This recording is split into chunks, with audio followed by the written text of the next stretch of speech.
وفاقی وزیر اطلاعات و نشریات پرویز رشید نے اسلام آباد میں میڈیا سے گفتگو کرتے ہوئے کہا کہ قومی سلامتی کے ادارے کے سربراہ کے طور پر جنرل رحیل شریف کی مدت ملازمت میں بہت وقت ہے۔ جنرل رحیل شریف کو بلانے والے نادان اور احمق ہیں اور ایسے احمق اور نادان دوست کسی کا بھلا نہیں چاہتے۔ ایک قومی سلامتی کے ادارے کے سربراہ کے طور پر ان کی مدت میں ابھی بہت وقت پڑا ہے، اور جو لوگ اس قسم کی بحث چھیڑتے ہیں ان کو ہم یہ کہہ سکتے ہیں، کم سے کم یہ کہہ سکتے ہیں کہ جو احمق دوست ہیں وہ کسی کا بھلا نہیں کرتے۔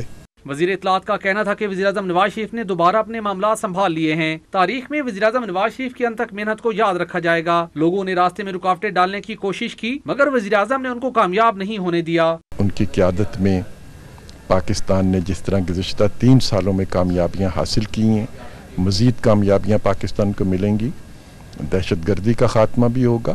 پرویز رشید نے کہا کہ کشمیری عوام کے ساتھ ہیں، کشمیریوں کی ہر سطح پر سیاسی و اخلاقی مدد کی جائے گی۔ کیمرہ مین کاشف عباسی کے ساتھ سہیل اقبال بھٹی، ڈان نیوز، اسلام آباد۔